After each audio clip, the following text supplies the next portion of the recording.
Are you ready to get into it, man? I'm ready. All right.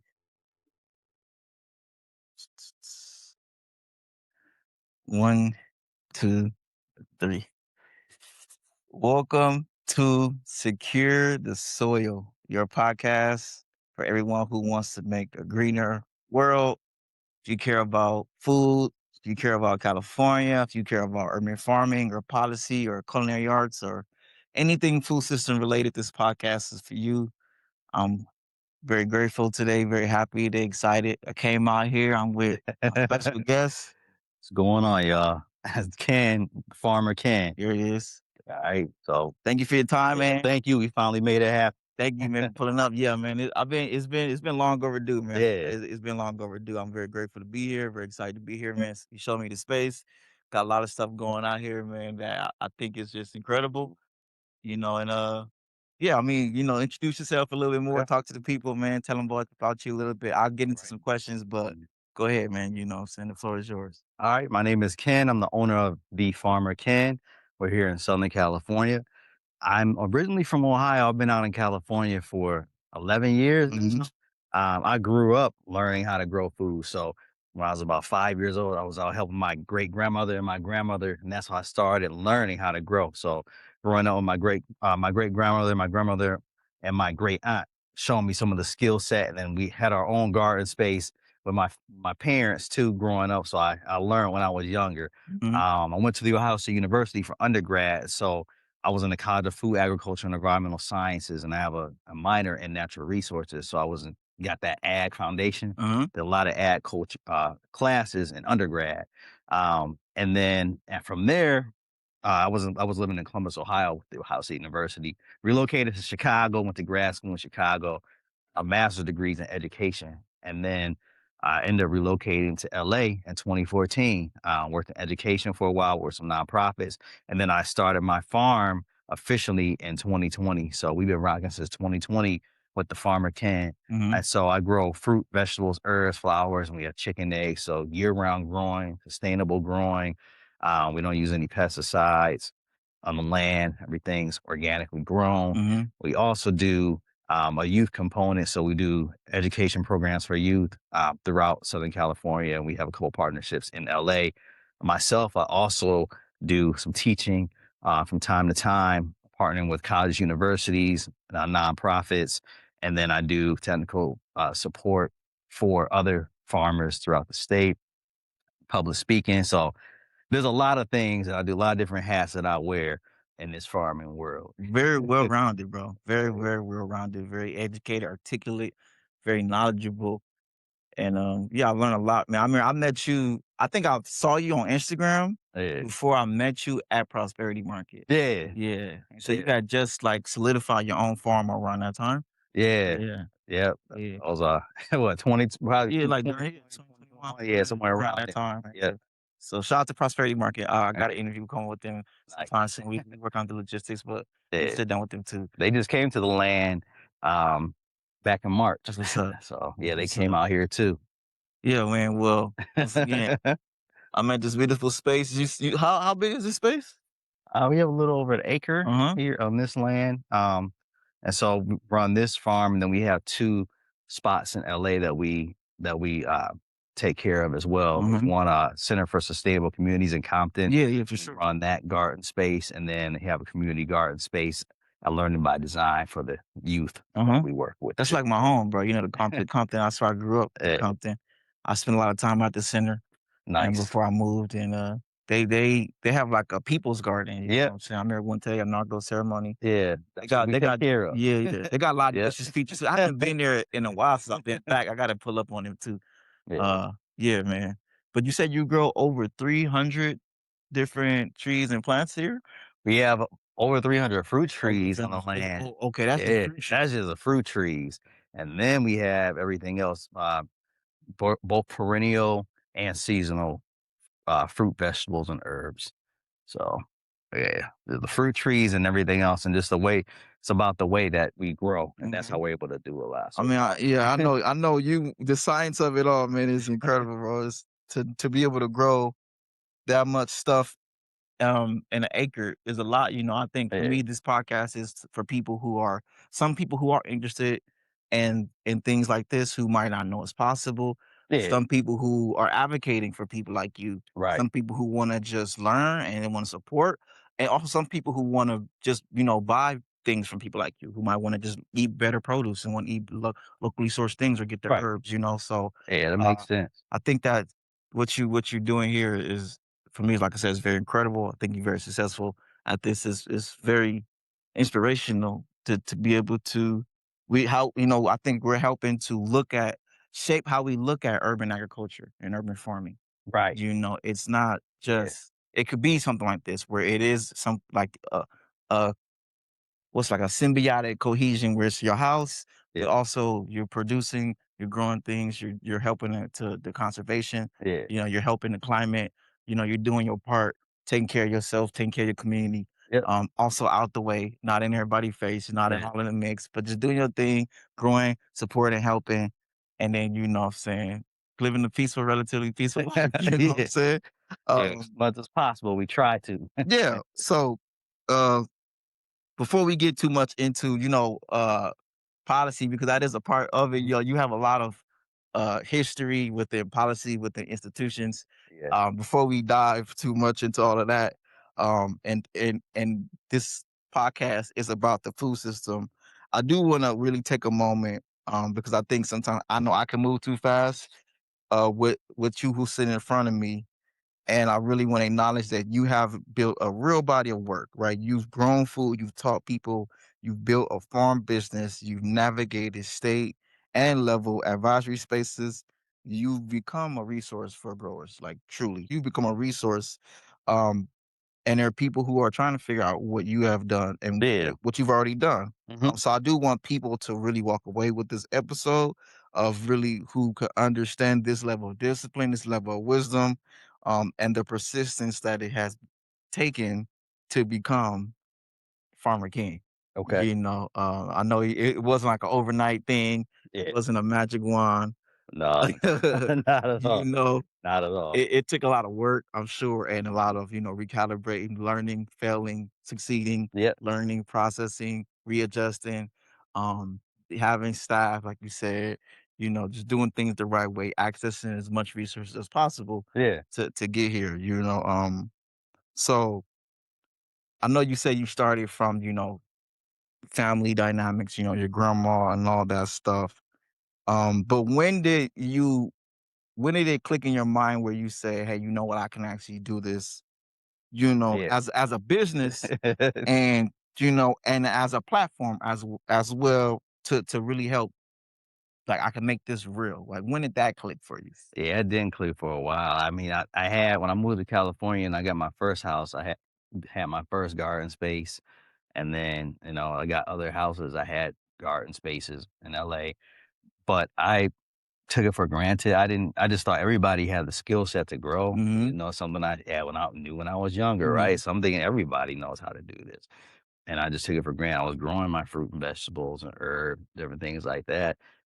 And then um, what happened was I had a couple friends that were steering me to, oh, you need to start it, and then you need to go ahead and start your farm business.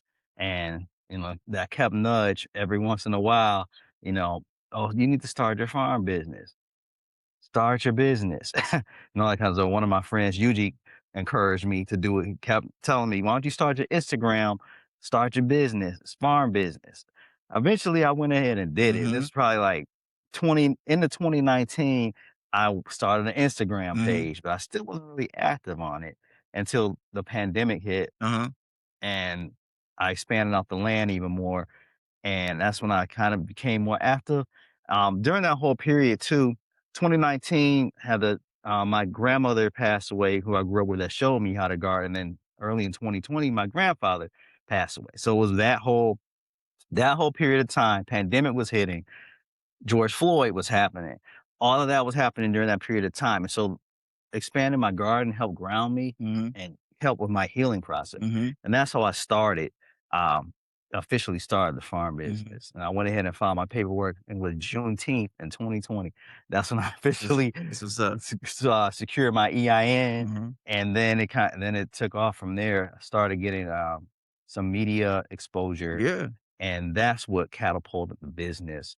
I was like back to back media exposure 2020 and continuing onward.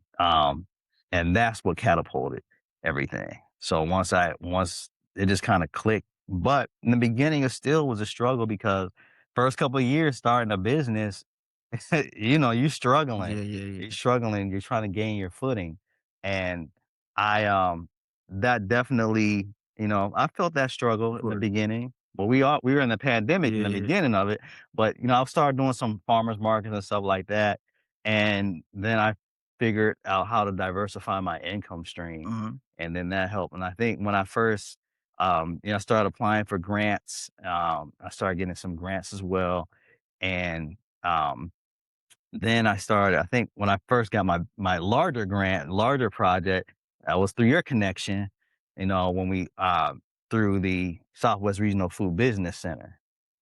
And so that was my largest grant that I got, the first large grant that I got. I had a couple smaller grants, and that one allowed, you know, even more transformation on the farm. So it was just after those first couple of years trying to get your footing, then that allowed me to get my footing and go ahead and catapult even more forward. Because as a farmer, you're selling your fruit, vegetables, your crops, stuff like that. The blessing is that we're in California, so we grow year round in a lot of the areas. And so that helps. So it's year round growing, but you still have to have other income sources Mhm. and, diversify your income. That's one of the things that when I'm uh, talking with other farmers, is just kind of figuring out where some other income avenues you could take Mhm. besides just selling your fruit and vegetables, Mhm. especially in smaller scale farming situations where you don't have, a lot of acres, or you have to switch out your crops to grow other things and stuff like that. Um, Diversifying your income becomes very important. Yeah. Uh, Yeah. I mean, that's any business. Yeah. You know what I'm saying? You gotta Yeah. figure out what do the people want? What are people willing to pay Hmm. for? How can you give it to people where you can generate revenue and Yeah. still make it, they can be supplemental. Yeah. Some of the things you might have to say, okay, this is what they really want. We might have to do a little bit more of that. Yeah. So that's what's up, man. That was that. I think I remember that regional thing, man. I remember that's like I said when I really had started Yeah. just kinda staying in my lane of like, I'm a bridge. I have access to these rooms and these spaces through the work I've done, and I wanna make sure that the Right. people who are on the ground can access the resources, and that's good to hear, man. That some fruit came from that, you Yeah. know? I appreciate that, bro. Um, Next question, man. Um, so when you have sit with everything you've built, like I said, not just the farm, but the different streams of income, like the education and the advocacy. What is it something that you do feel very proud of? And what do you want people to actually see when they do look at your journey? Because I know, like your platform is big, bro. You got 30,000 followers, right? In a matter of 6 years, that's incredible. You know what I'm saying? But I know, like you said, you've been able to do it. Um, I think one of the things I'm proud of is being able to navigate through different systems, Hmm. in different spaces to create.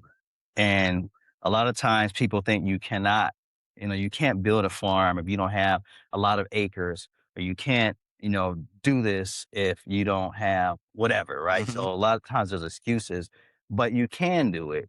And uh, through my journey and through some of the challenges I face, hopefully I can help other people so that their journey could be more smooth, Hmm. through the process. And through this urban agriculture thing, it is a newer concept for Hmm. many, and we're fighting because you have people have an old school mentality when it comes to agriculture. Hmm. And there's a lot of us new school farmers, and urban farmers who are still producing and still growing and being successful and and figuring it out, Yeah, right? yeah, yeah, yeah. Of And so sometimes you feel that tension course. there. And even with some of the old school policies, they're not aligned right with Hmm. what's going on and the shift that's going on. Hmm.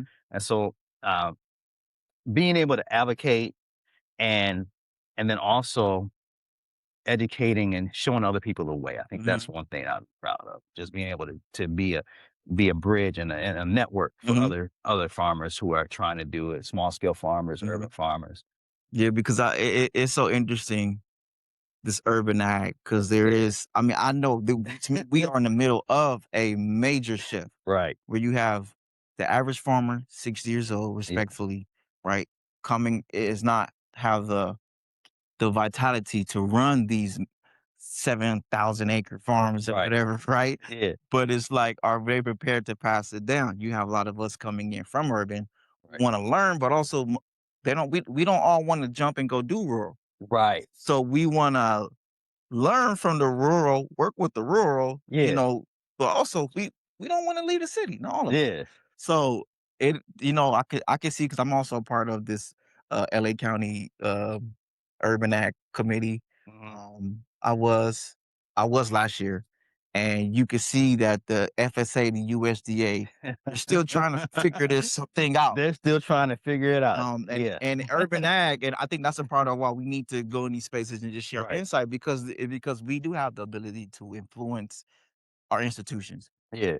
We might just move the meter 1 degree, and then guess what? The next generation, the next cohort, Yeah. move the degree, another degree, and I'm at peace with that. But I do Yeah. think it's important, like you said, to show up in these spaces, Yeah. and share our voice, and kind of just be okay with knowing that we're not going to go in there and change the USDA today. Yeah, well, USDA was a fight getting Yeah, I went through USDA to get this land, yeah, yeah, yeah. and it was a fight because they haven't really seen anything like this Hmm. as far as going through direct farm ownership program through USDA Farm Service Agency, right? Uh huh. And so it took a lot of convincing. They had to come out. I was previously in Los Angeles, so they came out, um, and I think Gary Trolister at USDA Farm Service Agency really advocated for me. Yeah, yeah, yeah. He advocated for me, and so um, he saw the vision early on, and he had the loan officer at the time. He had actually had both of the loan officers at our office come out and drive to LA and see what I was doing in LA. And then Were they in the one that's in Lancaster, it's no, it's an office in Bakersfield. Davisville? Yeah, they out in Bakersfield. Uh So they came from Bakersfield, drove to LA, huh. see what I was doing in LA.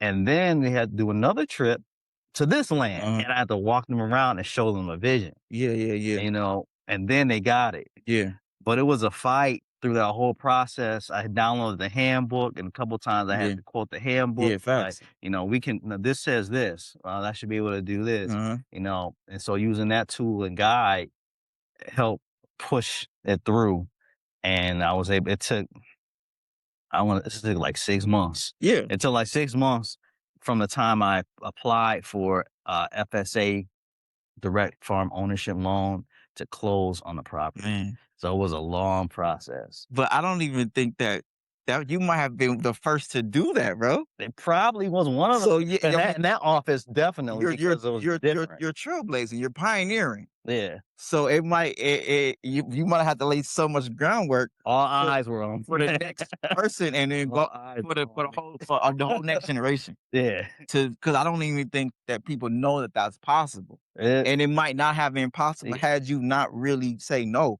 Hey, no, yeah, yeah, this is possible, yeah. and now it is possible. Yeah, it's You just know what I'm saying? strategy because it takes so long to close a USDA loan, so you Yeah, need to have a property, somebody that's willing to wait. yeah, It's yeah. not to be like a 30, 45-day close. No, it's gonna take a couple months to Uh huh. close, Uh huh. and there's so much paperwork, like with any purchase, but there's even more paperwork because there's a lot, you have to have your business plans, and you have to make sure you qualify, Uh and huh. now, the qualifier isn't, you have to have a certain credit score. That's not the qualifier, but like all the other things, like you have to have your 3 of your last 10 years experience, Mhm. farm experience. You can substitute a year if you have, I believe if you have the education component, Mhm. and also you can be a score. At the time, you could be like on the score mentorship Yeah, program, yeah. Uh-huh. and so you have to make sure you have that all in line. A lot of people think, "Oh, I wanna start a farm. I'm gonna get a USDA FSA loan," and that's Yeah, not yeah. how it That's works. not a beginning farmer. No, it's not. Yeah. Beginner farmer For actually 3 means years. you've been farming Yeah. for a Uh-huh. little while. Beginner farmers 10 years Uh-huh. to consider a beginning farmer, Uh-huh. for USDA. And farming, and then on the flip side, people always, you hear people say, "Oh, you're not really a farm because you don't have acreage," or something like that. That's not the determining factor of if you're a farmer or not. It's having $1,000 or more of income. Hmm. If your intent is farming and growing, then it's not a hobby. If you're just gardening or something like that, and you're not intent as a business, then that's a hobby. Uh-huh. But you're not a hobby just because you have smaller acreage. And ran into somebody on social media maybe a couple months ago. They comment about somebody's farm, and I said, "Well, no, acreage is not the determining factor." Then they came on my page talking about, "Well, you have 1 acre, so you're that's a hobby." And I said, "Well, no, it's not a hobby." I told them, I said, "I'm on farmers.gov. Go look me up and come back to me." The acreage is not the determining factor if you're Mhm. a farmer or not. So that's an old school Yeah, mentality, yeah, yeah. and so it's that fight as well that's going on. I feel you. So we have both of those going on at the same time. Um, but yeah, just getting through that whole FSA process, and then they check in from time to time. Uh-huh. They visit. They Yeah. visited me a couple times on this land. Make sure Yeah, yeah, yeah. that I'm actually doing what I said I was going to Yeah. do. So they Which they do have a every site right to. visit. You know what Yeah. I'm saying? They loaned you the money. So Yeah. it's like, all right, So it's they do those like every year, uh-huh. schedule a visit, come see. But that's fine because I'm growing out this land. When I first started this land, this was just had like it had some native plants, and it had some palm trees, and some landscape plants, a couple mature citrus trees, and that's it. So everything we built from the ground up, the Mhm. whole land, all these fruit trees, the herbs, the flowers, everything was built from the ground up on this land. So it's Mhm. been a project since 2021. Mhm. And it's been in phases. So a lot of people think you have to build everything out all at one time. No, No. you don't have to. You can build out and take your time, build out one section, build out another section. This section we're sitting in right now was built out last year, so Mhm. this is a newer area on the farm. So it's only been in effect for 1 year, and I'm still editing and adding new things in. I find new exciting varieties. I got to squeeze it in somewhere. Mhm. But this kind of constant editing. Sometimes something isn't growing and well in the spot, and I move it to a different spot. Mhm. Right. So it's constant editing, learning. You have to learn your climate and different things like that. And that takes some time, especially moving to a new area. Mhm. Um, as far as climate, people just think all you need to know is your USDA hardiness zone, and that's not it. You need to know your microclimate.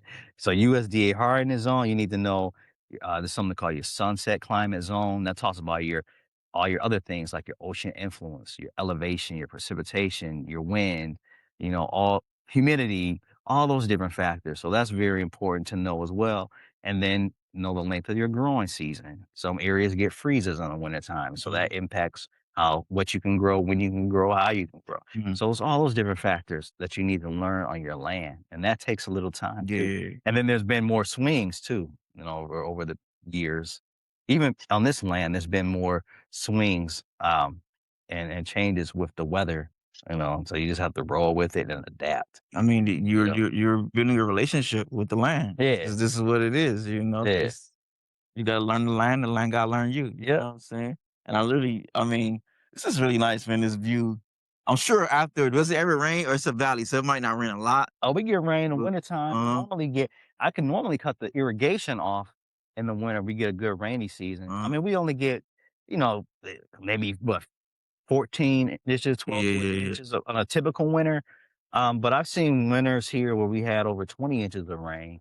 And then one winter we had maybe 8 or 9 inches. I think that was 2 winters ago. This Mhm. past winter, we are about normal. So we had about 14 inches of rain this Yeah. winter.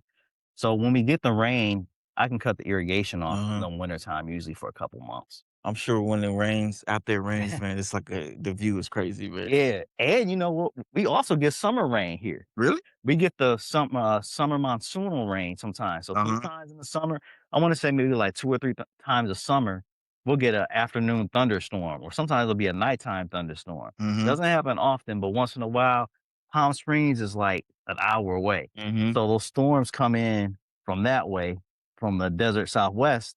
They make it over the mountain range here, Then they'll come over and we get rain. Mhm. So once in a while we get that summer rain treat here. Mhm. Peaceful, man, quiet. Yeah.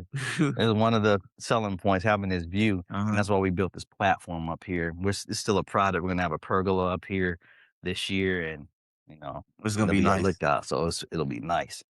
Cool, man. So let's shift it to a little bit of the advocacy. I don't know how much Yeah, people know how much advocacy you've done and how much, like you said, I mean, I think, consider you a real trailblazer in this advocacy space when it comes to urban farming in LA, and even on California. Like you have said on the CDFA yeah. BIPOC Producer Advisory Committee. Mhm. I was a part of the ad hoc advisory committee. I remember when this was some brand new thing, and I just got to see. I seen these emails of like, "Hey, man, you need to join this thing," and I'm like, "What is Yeah, this?" And I joined it. I read about, like, oh, I gotta take this opportunity because I'm being asked to represent my city and my county on the state level, represent urban farming LA on the state level. right. Um, so I want, we have shared this space in different times, but I do want to ask you, honestly, what has that experience taught you about how the state actually does see us BIPOC producers? Um, where do you feel like you felt heard, and where do you feel like the state continues to need to grow? Are you still a part of it? I am. You are? Do you want to speak candidly, or do you not I don't want, it's up to you. You can speak as non-candidly or as Okay. candidly as you want to. I just want to be clear. Okay. You know what I'm saying? Yeah, But we. what do you feel like you have learned? I mean, I've learned. We hear about some of the things they're going to roll out, and we do get feedback, Mhm, but I feel like a little slow to respond to some of the feedback, mhm, at times. mhm, So I've learned that, like, especially with some of the block grant programs, this is one of the things that I advocated for. Some of these block grants roll out, and then the organizations that get the grants, they're not doing the work, mhm, or they're doing the work slowly. Like, there's an emergency farm in this one particular, like, farm aid block grant, mhm, and one particular organization, they were taking forever to reward the participants. I mhm, think it took almost 10 months mm, before participants knew they were awarded the emergency fund before they got the fund. mm. And the excuse was I think they were going through some changes within the organization, but that impacted emergency funds. Yeah, You know yeah, what I mean? There's supposed to yeah, be literally emergency funds that yeah, rolled out. uh, And so I brought that up, yeah, and I brought up, hopefully there will be some change and more follow-up and follow through with these organizations, mm, more check-ins to make yeah, sure that they're distributing funds that are supposed to be distributed within a timely manner. mhm, And so that's one of the biggest concerns that I've seen, mm, that I brought up. mhm, We'll see what happens out of that, but I feel like sometimes it's just there's so much red tape that yeah, it may take a long time, yeah, you know? And that's one thing that I did learn. mhm. I know for me, I was I felt like this was me just being introduced to what is this institution Yeah. called the California Department of Food and Agriculture, Yeah. you know? And for me, I was like, okay, before I give my ideas, Mhm. I need to actually understand what is this Yeah. institution. Um, and then after a while, I started to give my ideas and my perspective on certain things. And then we also just kind of took it upon ourselves. That's how I met Nelson in Sacramento. Okay. That's how I met Dennis in Allenstown. Yeah.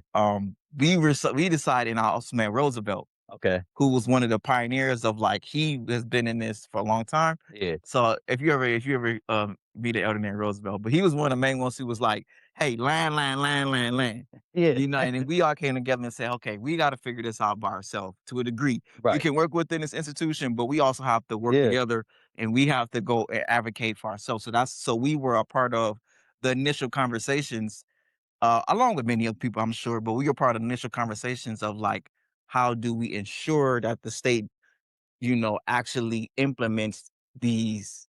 Because we came in right after they made the 2020 equity report. Okay. So we were like, how do we ensure that the state implements Right. this equity report? And number one is land.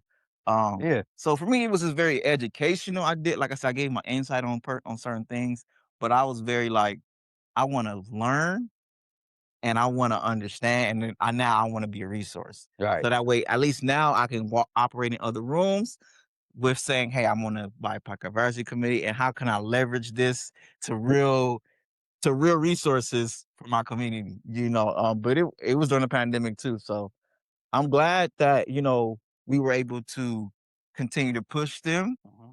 to say we need to institutionalize this. I was a part of a lot of those initial conversations Yeah. of saying this can't just be a one and done thing, Right. so that way people like yourself can go now and go, hey, we have to continue to hold them accountable. Yeah. We have to me, we have to hold them accountable because this is just people doing their job, but this is a system that has historically shown us over 100 years since its inception that we are not priority. Right. You know what I'm saying? So how do we find that dance of holding them accountable, being gracious, but also making sure that like we're learning. And for me, I was just like in a space of I don't know too much about the institution. So I was learning what is a grant? What are these offices? Well, what is this? I think they had just started the farm to school Okay. office as well. Yeah. So we're like, what is this thing? Well, so it was a good experience for me. I'm glad that I was able to do that because I definitely feel like it it changed my life, and I was able to, like I said, I was able to leverage it into, hey, this is the information inside I had, and also what made me want to create my consulting because I'm like I have access to all of this information. I'm trying to come to the Compton Community Garden with this. They don't really want to hear all this at the Compton Community Garden. They don't really care about all this statewide stuff, right? So then, how do I make sure that I'm protecting the information, but I'm also can give the information to people who want the information? Because Yeah. everybody don't want the information, but I Right. can't just try to make it general. I used to go on my Instagram with it. I used to go live on my own personal Instagram and talk about CDFA stuff, and people like, man, we don't care about that stuff, bro. you know. But there are people who like, hey, no, we care about that Yeah. stuff. We need to know. So I'm like, okay, let me make sure that the people who do know and who want to know, hey, I got you. Right. Right. And this is the information. And if you need help, I got you. Yeah. And also everybody who don't care, okay, don't care. But then I start realizing a lot more people care. Um, a lot of people care, bro. Yeah. And this stuff that we're doing, it does matter. Like this advocacy, I agree, that community work, real work is important and it's more important. But this advocacy stuff, we have to move the needle. We have to have our voices on the table because there are things that I've said that have been a part of state law. That is just for me, just giving my insight. Like you said, you just, hey, what's going on with this? That might actually move a real meter and help shape millions of dollars. Yeah. So it is important. Um, so just to stay there with them a little bit. Like I said, I don't want to be too critical. But have you actually yourself, have you seen movement? Um, and where do you think that they are making progress? Well, I Um, guess. you know. Yeah. Um, we'll have to see what happens with these new rounds of block grants Uh-huh. that are in the works right And for now. people who don't know what a block Uh, grant is, yeah. because sometimes we know, but we can Right. Right. assume that everybody knows what we know. So essentially, CDFA or organization would give a pocket of money to a third party provider to then provide services and sub awards to grant participants Mm-hmm. or participants. Mm-hmm. And so they apply, they get the funding, and then they're supposed to distribute the funding and the work Mm-hmm. of whatever is entailed in the grant and for whatever the program is Mm-hmm. essentially. So that's what it is. So Mm-hmm. we'll see what happens with this next. I know some new programs are rolling out right now. And then there'll be some more on the table for public comment. Okay. And so we'll A- see. Any new programs coming out that you want us to kind of look at or look like kind of keep an eye on? There'll be another round of farm to school at some point. Mhm. So that'll be a great one, connecting the farms with the local schools Mhm. for nutrition and for programming and different things like that. So that's a very important one Mhm. that's coming out. That definitely, look out for that one. And there should be, uh, I don't think they're going to do another health. They had like a refrigeration grant a couple of Mhm. years ago. They had a healthy soils. I think there's a healthy soils grant out now, so organizations can apply Mhm. for it. It's a block grant. Mhm. So it's one of them. And then they'll get distributed based on whatever projects. Because I do think that even our organizations need to know about these because we might have the organizations or know the organizations Right. who can say, okay, Yeah. you go get the 500,000, you go Hmm. get the $1 million, and you help, Right. you make sure that because if it's only gonna be those organizations Yeah. who gonna go get the money Yeah. and give it to the people that they know, or people that come or have awareness of them, Yeah. we also need to make sure that our organizations who Yes. have the capacity or Yeah. who can scale to get Hmm. the capacity to be able to help our producers and our Absolutely. people out need to apply as well. Yeah. Because I see that too many times too, where it's like, okay, well, where are TAs at? Yeah. You know, or Exactly. technical assistants, right? Yeah. The people whose job it is to help. Yeah. So also a part of why I created a consulting firm, right? Yeah. Because it's like, okay, maybe I need to step up and scale up and become a TA, and that way I can bring in the TAs, Right. and we can also bring in revenue as TAs, as people who know and have insight. Because I do think agriculture as an institution, or as a industry, I would say we need all the layers and all the tiers, man. Right. Because without the TAs, without the FSAs and the CDFAs and these grants and this, then we wouldn't be here. Exactly. It's like we do need them, Yeah. and those of us who can do it need to step up, or I advocate for us to step up Yeah. as well to say, hey, you might not know how to grow food, you might be good at finances. Okay, put yourself in a position to where you can be trustworthy with the finances, Yeah. so you Absolutely. can help the farmers out. Absolutely. You know, because we need it all. And that's one thing I think for me, that's one thing I really learned about being on those advisory committees is you learning this industry. Right. You're learning, oh, there's a committee of people who only do spinach. Right. And those spinach people and those leafy green people over there, they can keep $10 million for themselves Right. because they know who's there. They know how to get that. Okay, there's the tomato farmers, and Yeah. these tomato farmers, they can they can keep $1 billion by themselves over there. Right. And you wouldn't even know that these tomato farmers can keep $1 billion Exactly. over there Yeah. because they understand the Yeah. tomatoes and they can distribute tomatoes and they can Yeah. make pasta sauce and they can make sun-dried tomatoes and they have the TAs that can, what I'm saying? I'm like, oh, it's so layered because it's like we have all these resources and you have all the people doing it, but this is an industry. So Right. you got the people who are, hey, you might have the one company that does delivery for the tomato farm, the strawberry farmers, and your delivery service is for them. And then you got that one bank that they know, and that one bank gets the money, and that one organization gets the money to help out this one in selection of farmers, and they can circulate $20 million annually. Right. And I'm just like, okay, well, where is our circulation? Where is our committees of people who can access resources? And what I'm saying? Like, we especially as Asiatic Black people, to me, we have to get involved and then understand these ecosystems so we can create our own micro ecosystem where it might only take Exactly. one of our organizations or two organizations. You go get the $3 million. That's your job. Go get the 3-5 million. We have the everybody else, so you can distribute 3-5 million. We can hold you accountable. You can, what I'm saying, like the industry is, we have to get more involved in industry. That's to me pretty much, you know, what I'm trying to communicate. And I think being on these advisory committees helps us to understand how it works. Okay, now Mhm. okay. Also, now you knowing who's getting the block grant. So now you can help people. Hey, go apply to them. Hey, we all gotta hold this people Yeah. accountable because we see they're Yeah. getting the money for the Yeah. block And grant. sometimes it's always the same people too. That's one other thing I see. Uh-huh. Always the same people getting it. you know, let's mix it up some more. It's always the same people. Come on. That's the end. What I'm saying? Like you said, it's like this old paradigm Yeah. that has existed for 100 years. And to some degree, I understand logically because they say, well, hey, they have consistently shown that they are responsible. Yeah. We give them $3 million. We know that they're going to spend $1 million correctly. That's what they say. If Right. we give this new person $1 million who we don't know, who we don't have a relationship with, who we Mhm. haven't seen spend $3 million correctly, then we won't give them. That's what they say.